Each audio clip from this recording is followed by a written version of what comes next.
విజయం కిక్కు దాని లెక్క వేరుంటుంది. ఎందుకంటే ఇదంతా కూడా తెలంగాణ రాష్ట్ర ముఖ్యమంత్రి రేవంత్ రెడ్డి గారి గురించి స్పష్టంగా చెప్పొచ్చు అనమాట. ఎందుకంటే నేను సీఎం అవుతా అని చెప్పి చాలా ఓపెన్గా, నిర్మోహమాటం లేకుండా, ఎటువంటి భేషజాలు లేకుండా, క్లియర్ కట్గా ఓపెన్గా చెప్తూ దాన్ని సాధించిన వైనం. అలాగే 2023 డిసెంబర్ 7న తెలంగాణ రాష్ట్ర ముఖ్యమంత్రిగా ప్రమాణ స్వీకారం చేసి ఈ రోజుకి ఏడాది పాలన పూర్తయిన నేపథ్యంలో అసలు పాలన ఎలా ఉంది, ఎలా జరిగింది, అంచనాలను అందుకుందా, ప్రజలు ఏమనుకుంటున్నారు, ఇచ్చిన హామీలు కానీ లేకపోతే ఇవన్నీ కూడా ఎంతమేర నెరవేరాయి, ప్రతిపక్షాలు ప్రధానంగా 10 ఏళ్ల ఏలుబడి చూసినటువంటి బీఆర్ఎస్ వ్యవహారంలో వాళ్ళు వేస్తున్నటువంటి బౌన్సర్లు బంతుల్ని రేవంత్ సమర్థవంతంగా మరి బౌండరీలు దాటించారా, బీజేపీ పరిస్థితి ఏంటి, ఎప్పటికైనా తెలంగాణలో అధికారం చేసేది మేమే అని చెప్పి బీజేపీ పదే పదే అంటుంది. మరి అనుకున్న నేపథ్యంలో వాళ్ళు కూడా ఎంతమేర ప్రజాక్షేత్రంలో ఉన్నారు, ప్రజలకు అందుబాటులో ఉన్నారు, ఇలా రకరకాల చర్చలు, రకరకాల విశ్లేషణలు అన్నీ గమనిస్తే ఒక అంశం ఇక్కడ మాట్లాడాలనిపిస్తోంది. సామాన్యంగా ఒక చపాతీ చెయ్యాలి అనుకున్నప్పుడు దానికి సంబంధించి మన క్లాస్లో ఎలా చేయాలో నేర్చుకుంటాం. పిండి నీళ్లు కావాలి, ఎంత ప్రాసెస్లో కలపాలి, ఇలా ఒక పద్ధతి ప్రకారం మనం క్లాస్ నేర్చుకోవచ్చు. కానీ చపాతీ ఎలా చేయాలి అన్నది గ్రౌండ్లోకి దిగి దాన్ని సక్సెస్ చేస్తే అప్పుడు అద్భుతం అంటాం. ఎందుకంటే ఈ శిక్షణ తీసుకుని చపాతీ చేస్తే ప్రోలానే వస్తుంది. కానీ ఎటువంటి శిక్షణ, అనుభవం లేకుండా మరి చపాతీ చేయడం అంటే అది చాలా కత్తి మీద సామి. అది రేవంత్ రెడ్డి గారికే వర్తిస్తుంది. ఎందుకంటే ఆయన ఎప్పుడూ కూడా ఒక మంత్రిగా చేసినటువంటి అనుభవం లేదు, పాలనా అనుభవం లేదు. కాబట్టి ఎలా చేస్తారు, ఏ మేర సక్సెస్ అవుతారు అని ఆయన ప్రమాణ స్వీకారం చేసిన రోజు నుంచి ప్రతి ఒక్కళ్ళు జాగ్రత్తగా, ఆతృతగా ఆయన తీసుకునే నిర్ణయాలను కానీ అనేక విషయాల్ని కానీ గమనిస్తున్నారు, విశ్లేషిస్తున్నారు. అయితే ముందుగా ఈ ఏడాది పాలనకి సంబంధించి ప్లస్లు మైనస్లు ఒక్కసారి మనం జాగ్రత్తగా కొన్ని విషయాల్ని క్లుప్తంగా విశ్లేషిస్తే 2023 డిసెంబర్ 7న ప్రమాణ స్వీకారం చేసిన రోజు ప్రధానంగా ఆయన మొదట ఆయన ఇచ్చినటువంటి హామీలకి సంబంధించి 6 గ్యారంటీలపై సంతకం చేశారు. ఆ తర్వాత ప్రొఫెసర్ జయశంకర్ స్వస్థలాన్ని దాన్ని గ్రామంగా మార్చారు, రెవెన్యూ గ్రామంగా. తర్వాత ఒక దివ్యాంగురాలకి ఉద్యోగాన్ని ఇస్తూ మొదలుపెట్టారు ఆయన పాలన. ఇంకా అక్కడి నుంచి ఆయన రకరకాల హామీలు ఇచ్చుకుంటూ ఆయన దూసుకెళ్తున్న నేపథ్యం మనం చూసాం.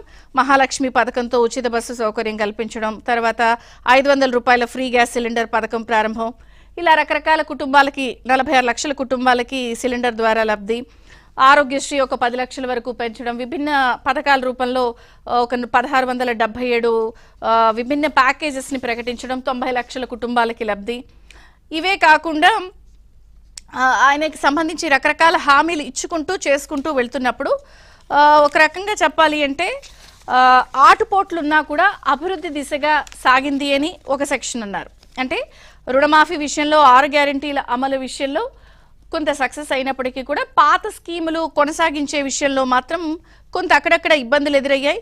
ఈ విషయంలో ఆయన కొంత విమర్శలు ఎదుర్కొంటున్న పరిస్థితి మనకి స్పష్టంగా కనిపిస్తోంది. ఇది కాకుండా కొన్ని దూకుడుగా నిర్ణయాలు కూడా తీసుకున్నారు ఆయన మార్కు చూపించే విషయంలో. కొత్త ప్రాజెక్టులకు సంబంధించి కానీ మూసీ ప్రక్షాళన, హైడ్రా లాంటి ఒక సంచలనాత్మక నిర్ణయాలు, 4th సిటీ, ఆర్ఆర్ఆర్ మెట్రో, గురుకులాల్లో సమీకృత భవనాలు, ఇలాగా ఒక 55,143 ఉద్యోగాల భర్తీకి సంబంధించిన నిర్ణయాలు. ఎందుకంటే తెలంగాణ ఏర్పడినప్పుడు కూడా నీళ్లు, నిధులు, నియామకాలు అన్నప్పుడు నియామకాల విషయంలో దాదాపుగా చర్చ జరిగింది. ఆ అంశంలో కూడా ఉద్యోగాల భర్తీ, అలాగే సాగునీటి ప్రాజెక్టులపై కూడా ఒక 10,000 కోట్ల రూపాయల ఖర్చు. ఇలా వ్యవహరిస్తున్నప్పటికీ కూడా ఇదంతా ఒక నాణానికి ఒక సైడ్. కానీ నాణానికి ఖచ్చితంగా ఎప్పుడు అంత అద్భుతం, ఆహా ఓహో అని చెప్పలేనప్పటికీ కూడా నాణానికి ఇంకొక పక్కన కూడా ఒకటి బాగుంటే అటు పక్కన నెగిటివ్ ఉన్నప్పుడు దూకుడుగా ఉన్నటువంటి నిర్ణయాలు, పాత పథకాలు కొనసాగించడానికి నిధులు కొరత ఏర్పడటం. ఎందుకంటే ప్రజలు పాతవి ఇస్తూనే కొత్తవి కొనసాగిస్తేనే సంతోషిస్తారు. అలాగే కొంత దూకుడు అయినటువంటి నిర్ణయాలు తగదు. అలాగే పేదల ఇళ్లు కూల్చే విషయంలో కూడా చాలా సివియర్గా చర్చ జరిగింది. ఇలాంటి సున్నితమైన అంశాలని కూడా ఆంధ్రజ్యోతి సంస్థల ఎండీ వేమూరు రాధాకృష్ణ గారు ఆయన కొత్త పలుకులో కూడా ఏడాది పాలన ఎటు అంటూ సుదీర్ఘంగా కూడా ఆయన తన విశ్లేషణ వినిపించారు. కొంత ముఖ్యమంత్రి గారు మాట్లాడేటువంటి భాష విషయంలో కూడా కొంత జాగ్రత్తలు వహించాలి. ప్రతిపక్షంలో ఉన్నప్పుడు ప్రజలు స్వాగతిస్తారు కానీ ఒక ముఖ్యమంత్రి అయిన తర్వాత ఇటువంటి భాష మాట్లాడటం విషయంలో కూడా జాగ్రత్త వహించాలి అంటూ కూడా చాలా సున్నితంగా సునిశ్చిత విశ్లేషణ ఆయన చేసిన సందర్భాలు ఉన్నాయి.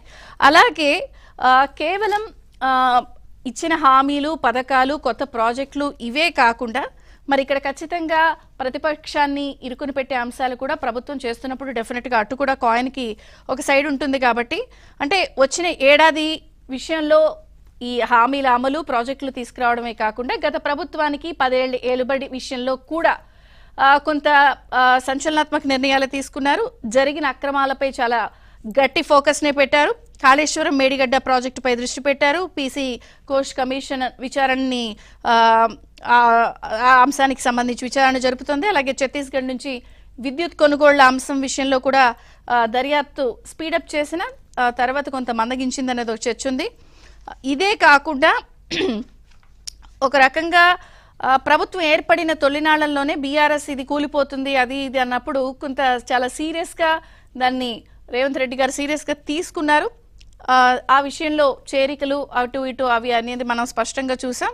ఇవి కాకుండా బీఆర్ఎస్ పెద్దలను ఉక్కిరిబిక్కిరి చేస్తున్నటువంటి ప్రధానమైన అంశాల్లో ఫోన్ ట్యాపింగ్ అంశం, ఆ అంశాన్ని కూడా కొంత దర్యాప్తుని స్పీడప్ చేశారు.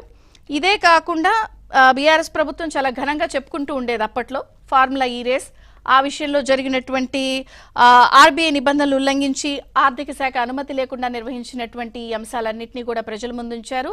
అలాగే వైట్ పేపర్స్ రిలీజ్, శ్వేతపత్రాలు, రకరకాల రంగాలకి సంబంధించి ఇలా అటు దూకుడుగా కొనసాగిస్తూనే ఇటు కొంత పథకాల విషయంలో కొంత విమర్శలు ఎదుర్కొంటున్నప్పటికీ కూడా అటు ఒక రకంగా స్టడీ బ్యాటింగ్ చేస్తున్నారని చెప్పచ్చు.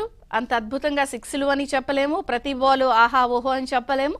ఒక రకంగా స్టడీ బ్యాటింగ్ చేస్తున్నారు అన్న విశ్లేషణ వినిపిస్తోంది. అంటే ఆటుపోట్లు ఉన్నప్పటికీ కూడా అభివృద్ధి దిశగా సాగుతున్నారు అని అంటున్నారు. మరొక పక్కన కొన్ని నిర్ణయాలు కూడా మనం చూస్తున్నాం. తెలంగాణ